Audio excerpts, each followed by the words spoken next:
All right, so now we have our panel on the recent Brazilian election and what could be coming next in the second round. Here to talk about that with us is Alex Hochuli from BungaCast, Ben Fogel, who is a contributing editor at Jacobin, and Sabrina Fernandes, also a contributing editor at Jacobin and the host of her own great show on YouTube, Tezionzi. I will go ahead and hand it over to Alex. All right. Hi, everyone. We're here to talk about the Brazilian election. And the three of us here, myself, Alex, Ben, and Sabrina, are going to try to unpick a little bit of what's happened in the first round, what's led up to it, and look forward to the second round, as well as discuss a little bit more towards the end the broader social and political backdrop of what's going on in Brazil today. So the first round headline, I guess, was polls underestimate right-wing populist. But that's actually probably a bit of a cliched headline. Wherever you are watching or listening to this, you've probably seen a headline like that before.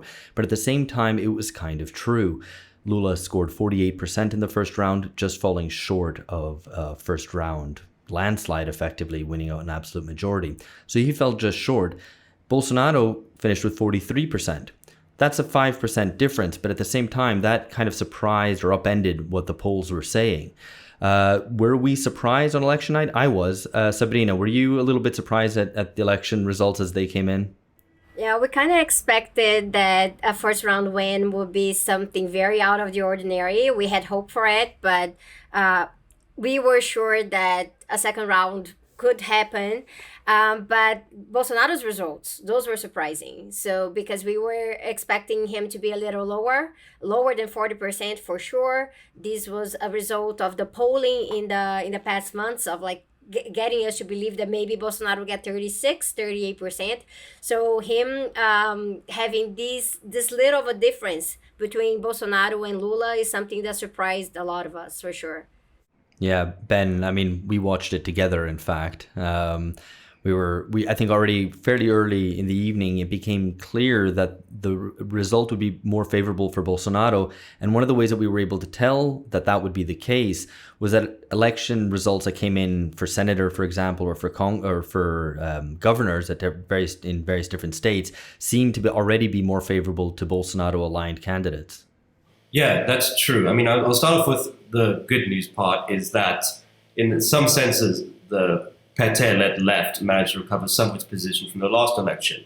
I mean, frankly speaking, I think if the correct statistic is that Lula got something like 20 million more votes than Haddad did in 2018. And it increased, PT increased its size of its caucus in the Congress. But at the same time, what we saw is the continued increase of right-wing candidates. But these aren't just center-right candidates. These are far-right candidates that managed to win elections. In some senses, many of the people who are most implicated in the most disastrous aspects of Bolsonaro's government got elected with huge numbers of votes, including the health minister in Rio de Janeiro, including the former environmental minister in Sao Paulo. We've seen something like a recomposition of the right in Brazil. What I mean by this is apparent in 2018, we're probably the biggest losers with the center-right. Again, the center-right's sort of been cannibalized and exists now in a zombie form. But instead, you've seen this new far-right consolidation of forces. So Bolsonaro, if he were to win the presidency, now has a much more stable majority in Congress.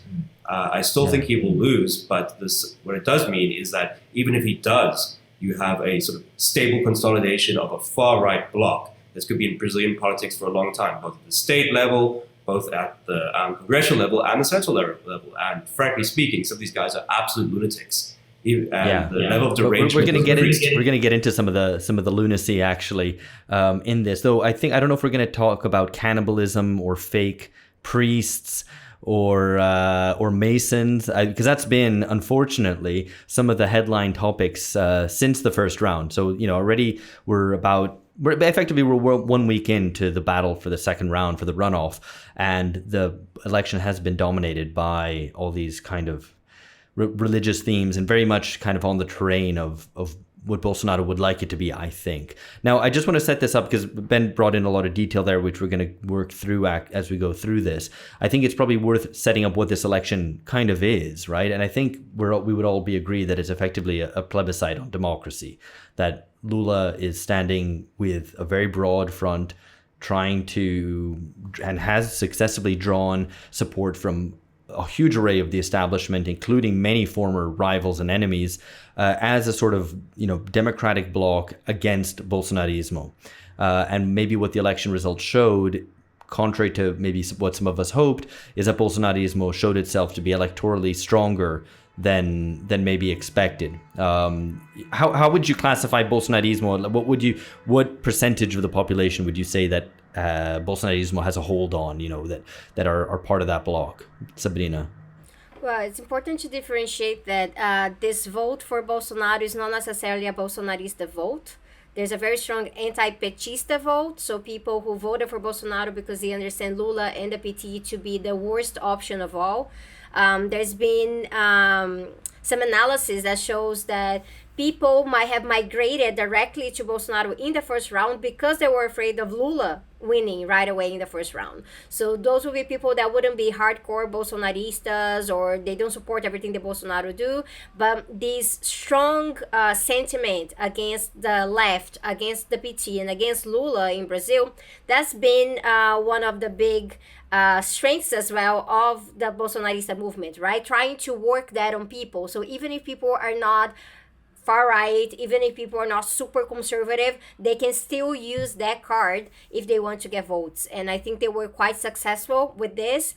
We know that also because the alternative around Simone Tebet and Ciro Gomes, we expected them to have more votes in the first round. So we have this evaluation that some of these voters moved straight into Bolsonaro. But obviously, there is a hardcore Bolsonarista base. It's quite active. It's working really hard right now in the second round, not only just spreading fake news, but trying to get people into this panic mode that if Lula comes back is going to be the worst option out of all. And we know that those are the people that actually approve of the Bolsonaro government. Not that they believe absolutely everything that come out of Bolsonaro's mouth, for example, but they have a tendency to just treat it with a grain of salt. Oh, this is how he is, it's fine, but we're better off with him than with the other ones. Yeah, seriously, but not literally, perhaps. Yeah. But I think that's a really important point you make, that this election, and the way that I had understood it going into the first round, is that it's a pro or anti-Bolsonaro vote, and by implication, pro or anti-democracy, or at least whether Brazil's kind of current democratic arrangements, such as they are, should be preserved and maintained, or whether basically should give Bolsonaro what might be kind of free reign in a second term. But what's interesting is, as you say, Sabrina, is that it proved a little bit differently. Polls seem to suggest that the anti-Lula vote was stronger than the anti-Bolsonaro vote. That people who voted, a small majority of those who voted for Lula were voting in favor of him or his program against Bolsonaro. So I think it might be worth talking now as a way of kind of ticking off the sort of headline points before going a little bit deeper, looking at what a Lula government actually is proposing, what people are voting for. Because as things stand, just to give listeners and viewers a sense of where we are. So the first round, Lula won 48 to 43%. Polls, and we know that they can be proved wrong, as they indeed were in the first round. But, if you want to believe them, the polls say Lula leads by about 4 to 8 points. So, he may be set to win maybe 53 to 47. I'm personally not holding my breath and relying on those figures, because I think it might be much tighter than that. But we can come on to the implications of what that might be. But let's assume for the moment that Lula wins. What kind of Congress will he be dealing with, Ben? Well, first of all, we have to understand the type of coalition that he's coming into government with, which is in some ways a little bit similar but broader than this one he won in 2002. So for those that understand Brazil's political system, it's basically impossible to get a majority in Congress, which means you have to eke out a coalition with a number of different forces, including effectively renter parties who exist only to trade their vote for pork. Now, what happened, Lula selected actually somebody he ran an election against, Geraldo Alckmin, as his vice presidential candidate, who left the traditional party, the center-right, the PSDB, the Social Democratic Party, which has effectively collapsed. And he's also included a number of other people who would associate with the center-right in his coalition. And part of that's been, he's been very open about signaling this is not a left-wing program in the traditional sense of not being, and this is also similar in 2002, not being making very many radical proposals. I think most of the rhetoric has been centered on defending democracy, trying to protect Brazil's institutions, the disasters of Bolsonaro's government, which, I mean, in many respects, I think that's somewhat the right strategy in certain aspects. But at the same time, now you're going to have a very aggressive right-wing Congress, which again, he would have had anyway, but it's even more, I would say, hard Bolsonarista aligned, in that there's sort of been a recomposition of the political class between traditionally the parties that we call the centrão, the big center, the sort of traditional authoritarian, physiological, as they say, trading their support for pork in Brazil, with this new influx of younger right-wing sort of media influencers, ex-cops, pastors, and such, along with these sort of traditional, more corporatist sort of feudal land-owning elements. What that means is that this aspect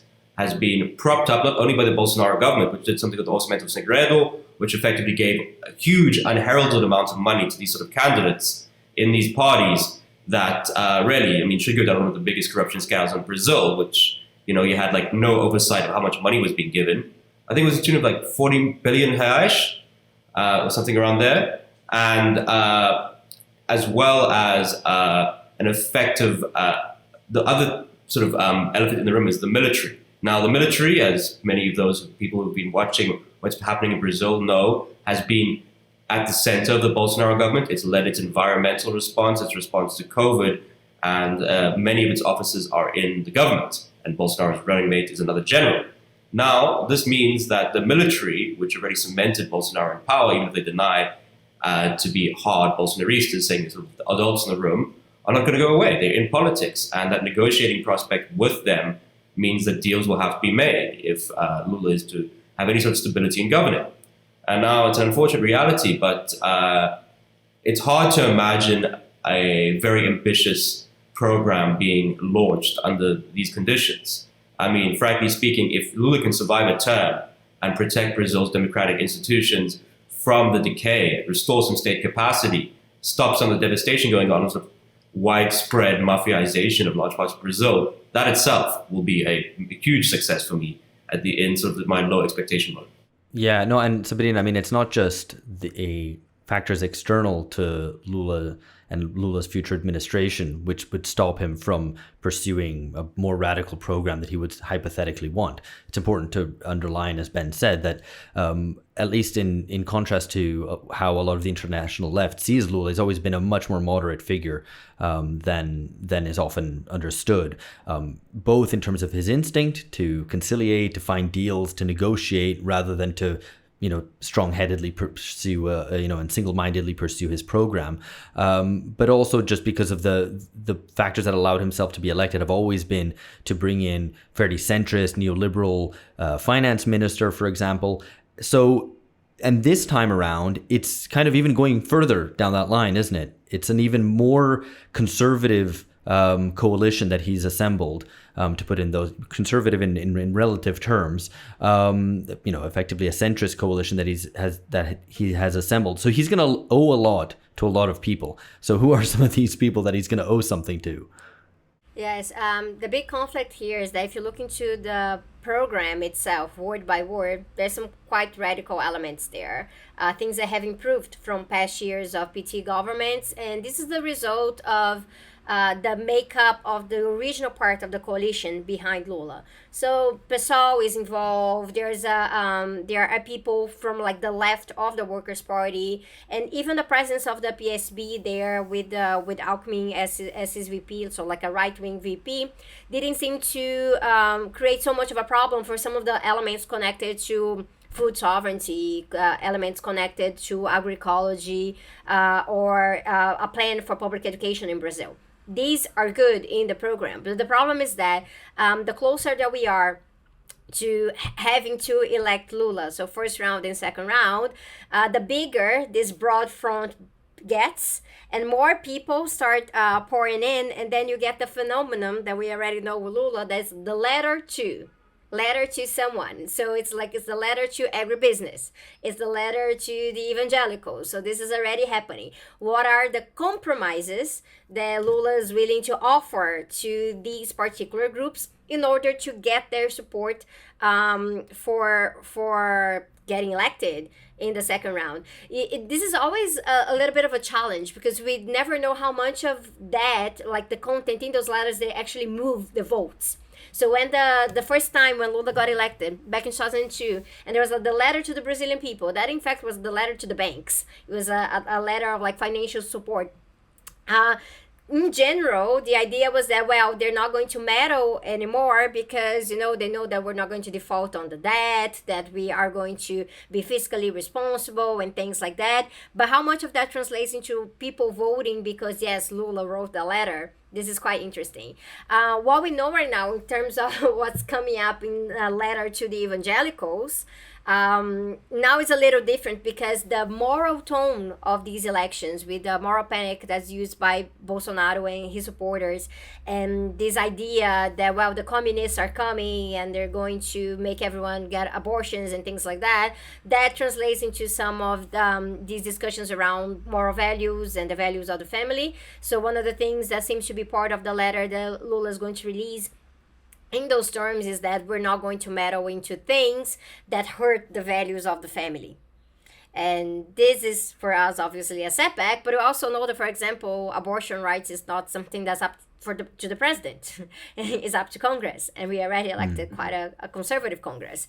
So in reality, it doesn't really change that much in terms of the Lula's program, but it is a little bit disheartening, because we always get to this point that he might come in, is already a broad front, is already moderate, but the closer that we get to things, we know that he's compromising with them and not with us. So like the people who are in the streets, they are distributing pamphlets, and they are, really, really engaged in trying to get those 2 million votes that Lula needs for the second round. It's not Lula making those promises to us. We just need to trust what's already in the program. Right now, he's making compromises with people that sometimes are our enemies. So it is it's always a complicated moment to be Brazilian on the left when we get to the elections, and we need to deal with the amount of contradictions there that are set in place. Yeah, I mean, in my point of view, it seems legitimate in this election because of the threat that Bolsonaro poses. Above all, to democracy. And I think it is entirely realistic to imagine that should Bolsonaro win a second term, that it would follow more or less the recipe that Erdogan has followed in Turkey or Orban has followed in Hungary, where a second democratic victory, and it's important to underline that it is a democratic victory despite everything, that provides the basis for then a further strangulation of democracy, usually done through quote-unquote constitutional means. It's not tanks on the streets, but it is a slow kind of strangling of democracy. And the other kind of negative effect, which Ben has already mentioned about Bolsonaro, in terms of basically shredding the state, killing Brazilian state capacity, both in terms of development as well as environmental protection and so on and so forth. But I think, so, to a certain extent, the pursuing of this broad front strategy that Lula has gone about doing ever since he kind of returned to the race, of basically stitching up alliances all across the political spectrum. Indeed, even getting support of Michel Temer, who viewers may remember was the coup-monger, effectively. He was Dilma Rousseff's vice president. When she was impeached, he took power and then implemented the Bridge to the Future, which was an incredibly neoliberal reform program of privatizations, cap on federal constitutional cap on spending, and so forth.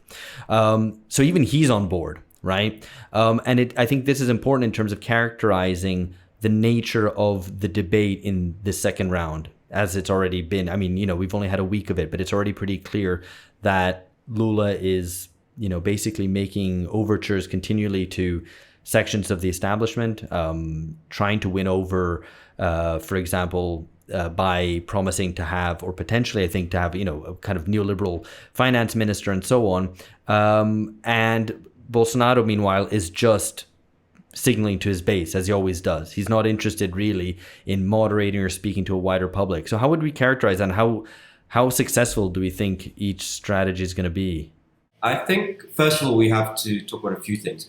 One is what you saw in the run-up to the elections with this polling that really put Bolsonaro very far behind is the sort of fleeing from the camp of the more opportunistic elements of the Bolsonaro coalition. So there was talk of people opening up back channels to Lula and the Workers' Party. There was some fleeing of some significant figures. But because the results proved much stronger than expected within what I called in an article the margin of golpismo, which means in the margin of coup possibility, as Bolsonaro will certainly, if he doesn't win, or even if he wins, will call the legitimacy of the elections, as he already has, into question, means that you've seen people scurrying back, even if Bolsonaro maintains his same position. Because the reason people were leaving Bolsonaro was not really because of ideology, it was just about survival. It's about making deals, it's opportunistic. Now, the question is how successful, in two respects, the mobilization of Lula's strategy will be in getting third-party voters to vote for the Workers' Party in the second round, or people who left their vote blank and didn't vote in the first round. Now, the question is, I think partially, part of me thinks that because the polls had them so widely apart, those who sort of voted in the first round saying they didn't want to give Lula a blank check might decide to cast their vote against Bolsonaro. So that thinks that is partially the strategy. Secondly, I do think in general, significant portions of the Brazilian ruling class have abandoned Bolsonaro, and that because he hasn't proved very good at governing certain aspects. But it's still up there. It's a fight. This is going to be a fight to the last second. This is a very serious situation we have here, and we can expect drama. We can expect more coup threats. We can expect mafia elements getting involved. We can expect potentially more political violence. And there's a real difference in tone between Lula and a Bolsonaro. I'll give you an example. I think on the same day, it was this weekend, there was a rally in Belo Horizonte, which is one of the biggest cities in Brazil, the capital and biggest city, Minas Gerais, which is the second most populous state in the country, and the most important victory for Lula in the last election, which he managed to flip, which had gone for Bolsonaro in the last election. You have this sort of overwhelming mass of workers, people from social movements, the traditional left-wing base there, and Lula will speak to them. He'll call up the history of being in power. There will be sort of broad coalition of speakers. Then Bolsonaro was in Belém, which is sort of the entrance to the Amazon River in the north, which is a sort of water ski boat parade, similar to like Trump's boat rallies that goes up the river, and it's all like flash, it's symbol, it's the sort of really. It's not interested in engaging undecided people. It's interested in demonstrating sort of aesthetic, and it's really kind of part of the problem with being on the left is that you have to convince people over. And in some respects, being on the right, you can just maintain the status quo. And in some respects, that considering how much of the Brazilian establishment is behind Bolsonaro still, particularly in the Congress, after all the money that was spent there, it's a real challenge because you venture into the territory of fighting fire with fire and launching smear. Most of the things that they say about Bolsonaro are actually true. You can't really find much. There's not much need to make up about him. But against on that terrain, do you do it on a programmatic turn? But the fact is, and I think which is really disturbing to some of us, is that if this was a plebiscite on democracy, there's a lot of people who don't really care, who are voting against it and actually want it to end. Yeah, and I think, there's an element to which, what has democracy done for me, right?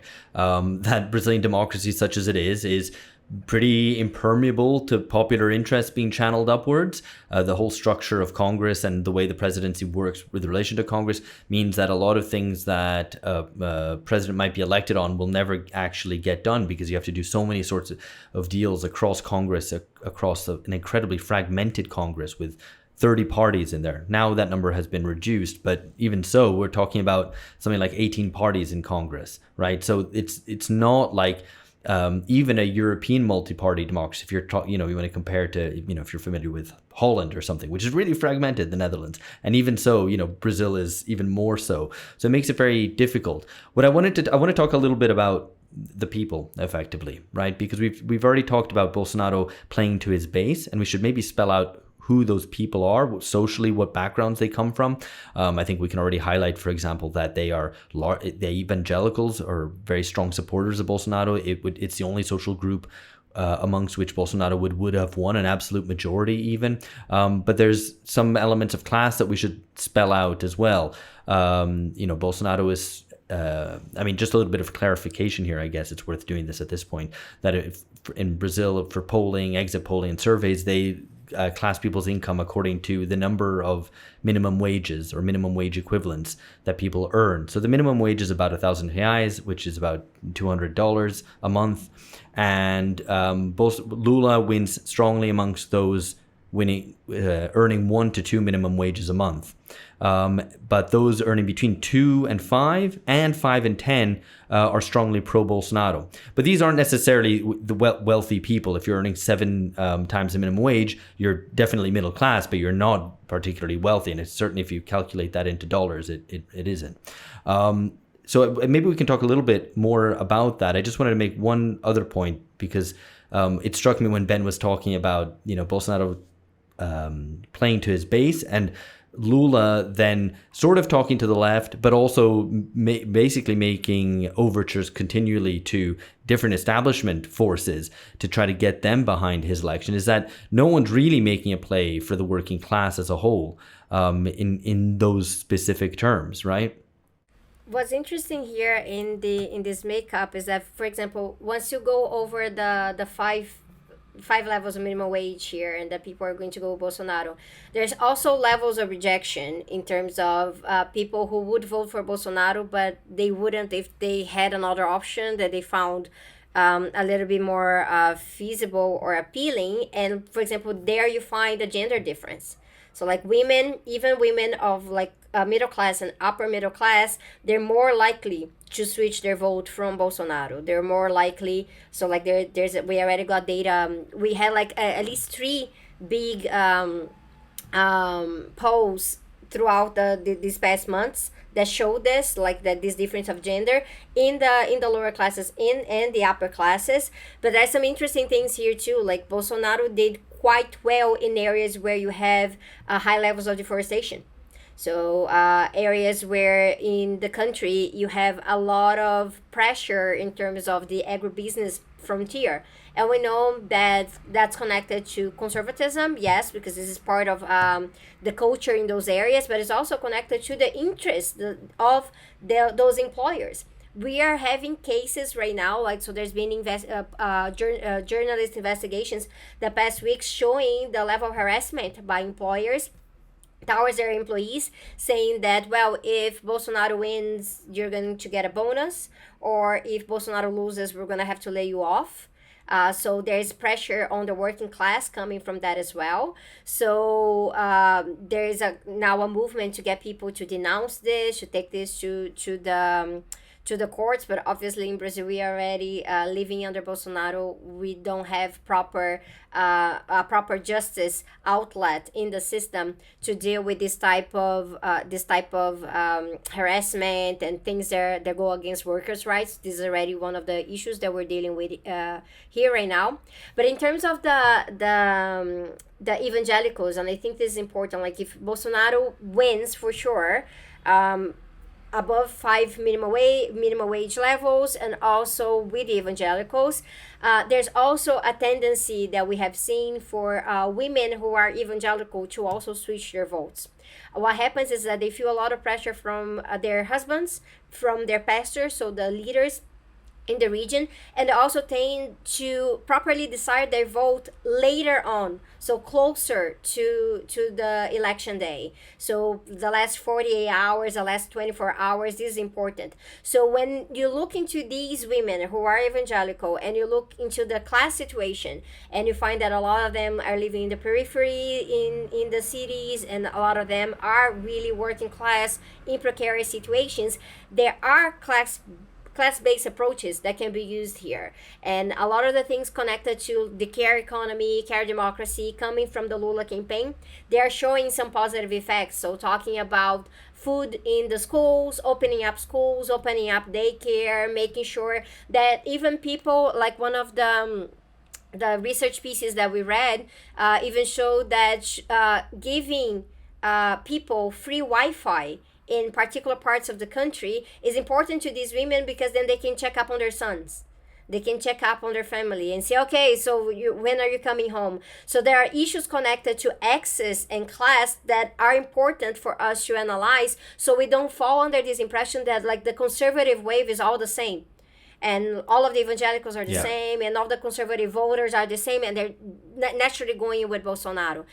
This is something that I find that the left is finally picking up upon right now, but we're surely quite behind on this. Yeah, absolutely. And I mean, the kind of flip side to that is precisely at a kind of discursive level, the Lula campaign fighting this election a little bit on that terrain.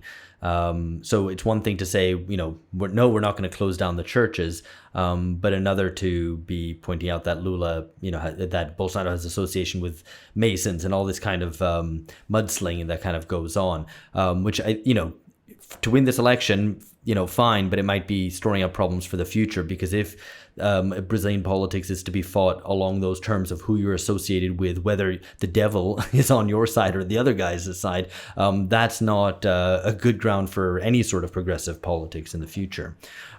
Maybe we should turn a little bit also to what Bolsonaro's government has done without getting into the usual stuff that I think you get a lot in coverage abroad, that Bolsonaro's just going to burn down the Amazon, Bolsonaro's killing everyone, Bolsonaro, blah, blah, blah. But to try to get to grips a little bit with what Bolsonarismo has actually been in power, and why indeed it might maintain itself in power. So maybe Ben, I don't know if you want to talk a bit about this, but I think like one important element is the way that he's basically turned on the fiscal taps, opened the fiscal taps entirely for a lot of spending, including social spending, but mainly a lot of pork barrel spending to his allies, and how that's progressed, I guess, over his period in office, because it's important to remember that he came in supposedly as this anti-corruption warrior who promised that he wasn't going to do any deals in Congress, and then predictably enough ended up doing exactly that within a year in power. Well, I'll just give you an example of anti-corruption politics in its current state today. Because one of the things Bolsonaro has effectively done is dismantle the accountability mechanism introduced previously by Workers' Party governments, including closing down the infamous car wash Lava Jato investigation. And now we find out, of course, the leaders, Sergio Moro, the judge at the prison Lula, supporting Bolsonaro, as Dalton Dallagnol, the guy who led the investigative team. So that gives you something to think about. There was a $1 billion scandal involving a pro-Bolsonaro construction cartel, which was exposed in the news today. There's been a succession of scandals, but somehow, despite the scale of them, including this massive scandals during the response to COVID, particularly this, what I think should be the biggest scandal in recent Brazilian history, this Orçamento Secreto, it's not treated on the same level as the scandals during Lula's presidency. Now, in part because anti-corruption can mean whatever you want it to mean, but in part because what really has happened under Bolsonaro is, I would describe it as three things. I'm sort of arbitrarily choosing this. One is the sort of not undoing only of the legacy of the Workers' Party in power, but effectively the project to create a centralized Brazilian state with some capacity and some social agenda introduced after 1930. Which has been sort of continued, and then Temer broke with it, and Bolsonaro went even harder. So as you mentioned before, workers' rights. One of the first things that Bolsonaro actually did in power was get rid of the Ministry of Labor and hand it over to the Ministry of Finance under their responsibilities, which just gives you an idea of how you can, in terms of bureaucratic mechanisms. Another thing is, what we've seen a lot is a handing over what were previously public programs to create an effective state, like public education, to private interests, not only with a conservative agenda in terms of the content, but profits. So you have these sort of for-profit schooling being handed over, sections of public schooling agenda with links to the government, with also links to sort of hard right, conspiracist, evangelical social agenda. So you have this process of private interests taking over the states, which were previously regulatory mechanisms. which we see consistently. We've seen the return of the military, which is the third thing I'd point out. But in effect, what we've had is the amount of money that Bolsonaro has turned on, which is through increasing social spending in the light of elections, letting early payments going for social programs during the second round, and the amount of pork spent has allowed for the recomposition, as I pointed towards previously, of the Centrão, the Brazilian right-wing establishment in Congress.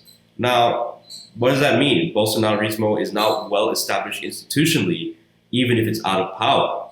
It also means, in some respects, if you want to think of Bolsonarismo, I was having a conversation with a friend of ours, Rodrigo Nunes, who's a very insightful philosopher and has written some very good stuff on Bolsonaro, about the sort of material interest of Bolsonarismo. And he pointed out something in terms of the logic of class formation, which is for certain elements of Brazilian society, including precariously employed people as sort of delivery drivers for Uber Eats or equivalent services. Uber Eats is actually now banned in Brazil, so equivalent services would be interested in getting rid of, sort of health and safety and restrictions because they pose an obstacle to profits.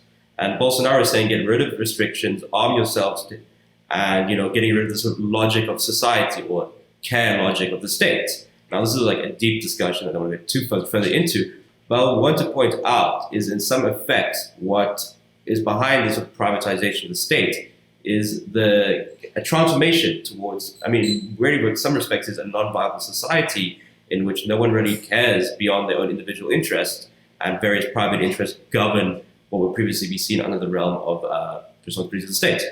No, I think that's really important. Absolutely, in terms of what Bolsonaro kind of effectively plays on amongst the masses, not just amongst kind of the upper middle class who hate the left and voted for him as the anti-left candidate, is precisely that sense of perhaps a sense of defeat, a lack of hope, or sense of that the public realm could provide anything really, and as a consequence, Bolsonaro's defense, or the way he positions himself as someone who will fight crime, has some sort of appeal insofar as it's as it kind of says, well, at least you're going to kill the bad guys rather than try to keep this kind of show on the road, which isn't providing anything for anyone.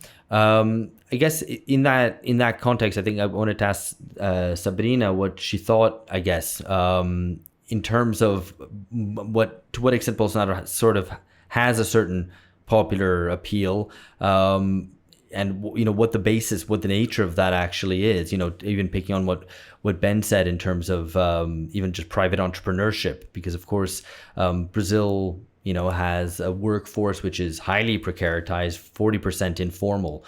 And that's a radically different situation to the models of left-wing politics that I think a lot of us have in our heads, which are drawn from mid-century in developed countries, which is a lot of formalized workers, unions, and so on. And then you think, okay, we don't have that so much now, but let's try to go back to that. And in fact, the context in Brazil is so radically different to that.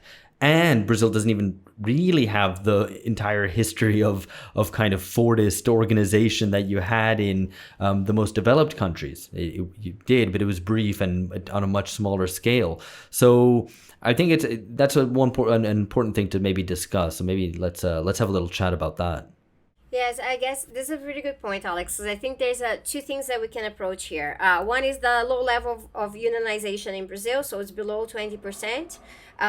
So we already have like a quantity issue here. Whenever we talk about general strike in Brazil, or like stopping the country, like doing like a whole day of work stoppage, what happens is that because we have unions in strategic places, sometimes we get a work stoppage, but it's really hard to get a general strike because unionization is so low. Beyond that, it doesn't mean that those are left-wing unions. So we have a whole issue in Brazil with right-wing unions. Unions are working directly with the employer. So like we talk a lot, like the term in Brazil about pelegagem, so like working for the employer, with the employer. And this is already one of the issues here because it gets into economism, right? So they're unionized, but the point is to get, a pay raise, some benefits, and there's no actual political work involved in the process. You remove that from the equation, then you look into the informal labor force, and you get into a lot of the phenomenon that's been treated as like Uberization, so like this level like precarity around the delivery economy, the driving economy. And if you get into the Uber drivers, specifically in Brazil, or the drivers that are delivering food, so like for iFood, Rappi, the big companies that we have over here, we find that the notion around meritocracy and entrepreneurship, this is really important for them. So this idea that, well, I can't rely on others, so I can make it on my own. There's some flexibility in my work day, so this is important for me. I get to do my own route. So yes, like whenever you talk to an Uber driver in Brazil, they're all going to say shit about Uber, because like they take big cuts, and sometimes we don't know, and like the gas prices increase, and then they're still taking big cuts. So sometimes I'm having to work longer hours a day, and support from Uber is not very good. There's not a single one that's going to be singing absolute praises that they just love working for Uber, but they tend to say that they like having control over their routes and how many hours they're going to work per day. And this type of flexibility is important, and a lot of them do see themselves as entrepreneurs. So the level of this notion around meritocracy and just having like freedom of opportunity, this is important for them. They don't want the state to be super involved in their whereabouts and what they're doing. And some of these actually means that they don't want, for example, their role as an Uber driver to have the same level of formal protection with like in the other part of the labor force. What we mean in Brazil is like having carteira assinada, so like being properly registered. They don't want to be properly registered with Uber or with iFood, but they might want other benefits. So one of the things that we've been trying to approach with this crowd is showing, yeah, sure, you want this level of informality and flexibility, but I bet that if you get into an accident, you want some support. So maybe you want to be part of the welfare system. Maybe you might even want to retire through the public welfare system. So there are other ways of approaching this that don't go head to head with this part of like the entrepreneurship that's going to be harder to tackle. This is like a longer process of deconstructing this level of ideology into people's minds, especially because when we get into the point with Uber drivers, taxi drivers in Brazil, one of the main issues that we have is that they're like just going around every day working for hours listening to Jacobin, listening to very conservative radio. So radio that's like campaigning for Bolsonaro from the beginning. So we have a media issue here into like how we reach precarious workers in different places. Because sometimes if we're talking about women who are working as housekeepers, they might be listening to the radio too. And then this time it's not Jovem Pan, but it's radio that's owned by Edir Macedo from the Universal Church. So very conservative radio as well. Massive evangelical church, yeah. Exactly. So we need to pay attention that we might be able to establish a certain level of rapport with these workers on their material interests, but they're also being bombarded every single day with very, very ideological content coming from the right. Yeah, no, I think that's really important what you say. And on the positive side, there have been attempts to organize, especially delivery drivers who, are on a lower rung, I guess, of the labor market because they don't own their own car in the way that an Uber driver might do. They're delivery on a bike, maybe even a rented bike, one of these city bikes that you use, or maybe a little motorbike, but kind of a different scale of kind of the capital that they have to bring to the market, even if that's very limited. And there have been attempts to create, to do strikes of delivery drivers, and I think that can be something that's very promising. But you're right in what you point to, that it's a central challenge that in an incredibly precarious labor force, of which Brazil stands as kind of a very strong example, but one which would be familiar to viewers elsewhere in the world as well. These similar very important tendencies, which is how do you respond to that? And how do you respond also to that desire for freedom? Because for that desire for autonomy, I think, is a very real one. And to simply say, let's go back to the old model is not a solution, right? I think that desire for autonomy is a healthy one. But it is of course, legitimate. we need to acknowledge that it is a legitimate concern, especially for people who don't fit into a proper way of, like working 9 to 5. There are different aptitudes here involved, and also people who have different family structures. So it's important to have flexibility too. Like a lot of women, they ask for that because of the time of the work of like when they get their children, they pick them up from school. It's legitimate. If we just say no, we're just going to fit everyone into this union model from before, it's also a way of saying that we don't care, we're not listening. Yeah, no, absolutely. I just want to make a brief plug, if I might. Over on my podcast, bungacast.com, we are doing an ongoing series called Bunga Zone 2022, which is an ongoing series looking at various themes on Brazilian politics. We've already covered the role of the military and the possibility of a coup, the war of all against all that is Brazilian society, which is very much on along the lines of what we've just been discussing. Ben and I are going to record an episode on the politics of corruption and anti-corruption this week. So if you've liked what he's just said on that and you want to hear more in more depth about that, we'll be covering that. We'll also have stuff on the rise of evangelical Christianity, the nature of populism, and precisely more on this question of precaritization. So if you're interested in that, come check us out. That's at BungaCast everywhere you get your podcasts. Now, just to round this out, I wanted to discuss two final points. One is to place this a little bit in a wider Latin American context, what this might mean, because I think there's always a lot of excitement around what might be happening more broadly in South America, the possibility of a pink wave. Elsewhere, I think I said, don't get your hopes up too much. It's going to be even paler than a pink wave. And I called it a salmon wave, because I guess that's a color that's a little bit more pale than pink, and also it's swimming upstream, so I think it's very apposite. So anyway, the salmon wave, where would a future Lula government, hopefully should that come to pass, sit alongside Boric in Chile and Petro in Colombia and so on? I'm going to start outside of that question slightly, and then we're going to hand over to Sabrina, who knows this much more intimately than I do. I'm going to say the positive side is if Lula were to be elected, and as I said, successfully preserve the institutions of Brazilian democracy, and show that it shows there's a way back from like the brink, the abyss. For a country like my own, South Africa, that is a sort of inspiring story. I mean, he's doing it under, if this was to happen, of course, and I'm being very speculative, under very difficult conditions. This is parts of the reason why, for instance, Lula lost badly in Rio is that you cannot campaign in parts of that state because it's simply dominated by mafia. This is, we're talking about, again, the interventions of capital, the fact that you can basically run election ads semi-illegally as sort of radio on like Jacobin, while it's the background noise of somebody going through their day. These aren't ideal conditions to mobilizing. So that's the good news, that there would be a sort of model and for people to go back on. And I'll also mention one last thing before we go into the Latin American borders perspective.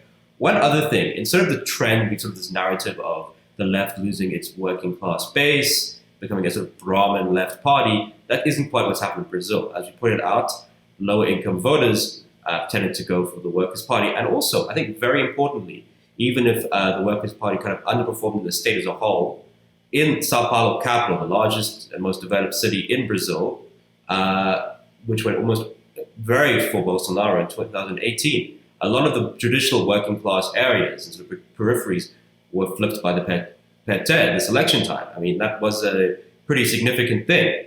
This can't just be discounted. And I mean, Sabrina would definitely know more, and she spoke to some of these campaigns about it that have been approaching these issues. But there are lessons that are positive from this experience, even if I'm not, I mean, there's a long way to go. And 3 weeks in Brazilian elections still feels like infinity.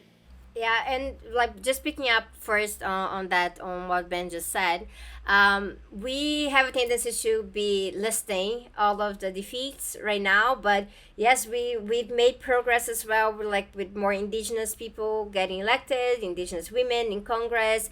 We know that, for example, issues related to ecology, the environmental agenda, they're like ranking a little higher. So even though like Salles got elected, we also got to elect a bunch of people in Congress that have like an agroecological agenda. We're talking about defending the Amazon on. So we have this possibility of gaining ground here, and some issues related to Latin American integration are actually quite helpful. We understand that.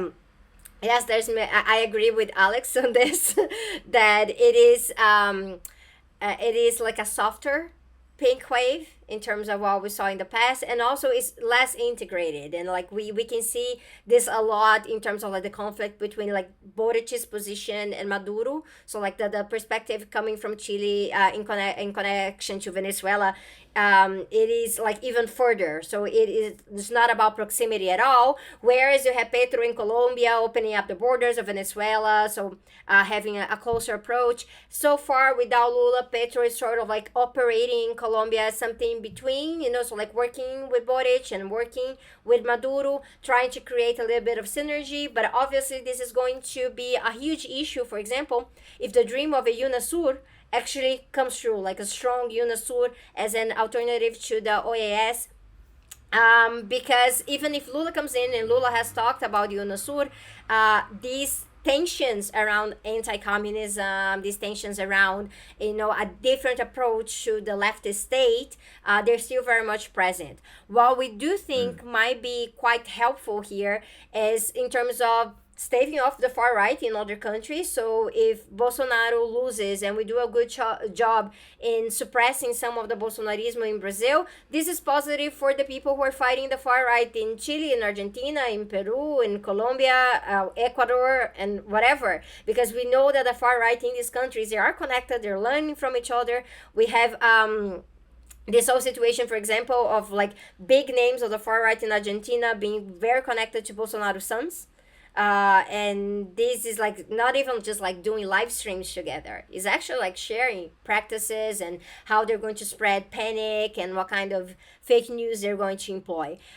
This is important too. And we also do have hopes that with a Lula election, because he does have this different diplomatic stance in terms of South-South cooperation, this might mean other things in terms of like a development approach for the region, what kind of areas we're going to be investing in. So like for people like me who love to talk about like trains and rail, like what does this mean in terms of transportation across our countries over here?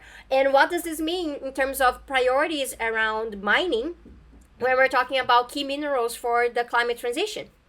Right, so like we do know that it's quite important for Bolivia, Argentina, and Chile, but like Brazil also has a lot to offer in that sense, with conversations that are coming from the Lula campaign about the transition of Petrobras into an energy company focused on renewables. So this is something that can be approached from perspectives of local treaties, things like Lula coming in and finally like ratifying the Escazú agreement to bring protections in the region for people working with the environment. So there is a good perspective. Like Lula coming back could mean a lot in terms of leadership in the area. Though I think that Petro is already, even though Colombia is quite small, Petro like arrived with a very strong voice already, and is helping with that role. But Lula will definitely strengthen that.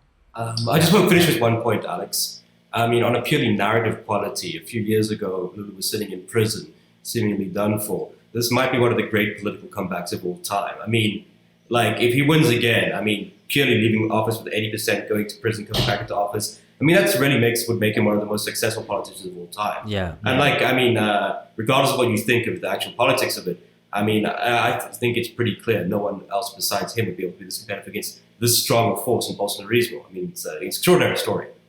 Yeah, I mean, I'm glad actually you raised that, because that's actually where I wanted to finish off. I've often thought that, Lula is a remarkable figure, but more on biographical terms than on political terms. Or rather that what he's achieved politically is remarkable only because so many other Brazilian politicians are so awful that doing a little bit has really stood out. But I think, regardless, this is an election so that we might have a future, so that we have a kind of terrain for struggle in the future, so that there is still the maintenance of some sort of a democracy. And with that in mind, I think we should look maybe a little bit beyond Lula just to close this off, because ultimately he's 76 years old. Bolsonaro himself is, how old is he? 70 something or 60 something? I've forgotten how old he is. But But yeah, right. No, and obviously has his own health issues. So, these are obviously not figures who will be around forever, or even for a very long time. Indeed, Lula has said he plans only to serve one term, and that's it. We'll see if that, how that plays out, of course. But I think looking beyond that, how do we see this playing out? What kind of future does Brazil have? And to frame it more specifically, is there a possibility for renewed economic growth in Brazil? Is there the possibility for a kind of an attempt to salvage or rebuild and indeed build a certain social democracy within the current constraints that are operating today?